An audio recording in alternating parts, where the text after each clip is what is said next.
আসসালামু আলাইকুম। আজকে বিকেলে একটা হেলদি নাস্তা আমি করেছি। তো সেটাই আজকে আপনাদের সাথে শেয়ার করব। মাঝে মধ্যে এরকম নাস্তা কিন্তু খেতে অনেক ভালো লাগে এবং তৈরি করাও খুবই সহজ।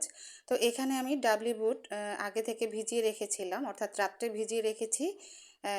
তো ৬ ঘন্টা পরে আমি এটাকে ধুয়ে চুলায় বসিয়ে দিয়েছি, অর্থাৎ ভোরবেলা। তো এখানে আমি লবণ দিয়ে দিলাম আর পানি দিয়ে দিলাম। এরপরই আমি এটাকে রান্না করব। তো মোটামুটি যখন পানিও শুকিয়ে গেল এবং সিদ্ধ হয়ে গেল, তখন আমি এই যেটাকে তুলে নিলাম ছেঁকে। এবার এর সাথে আমি মিক্স করব সিদ্ধ আলু, একটু ছোট ছোট করে কাটা।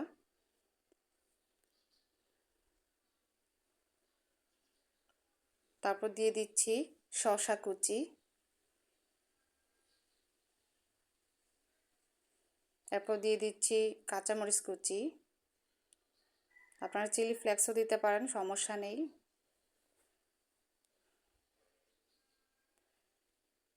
এরপর দিয়ে দিচ্ছি চানাচুর। আর আমি ম্যাগি স্বাদে ম্যাজিক যেটা, সেটা দিয়ে নিলাম 1 প্যাকেট।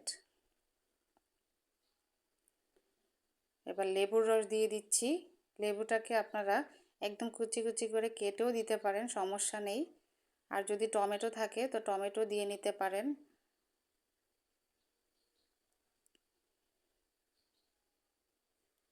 দিয়ে দিলাম একটুখানি লবণ। এবার আমি সবগুলোকে খুব ভালো করে মিক্স করে নেব। তৈরি হয়ে গেল মজাদার নাস্তা।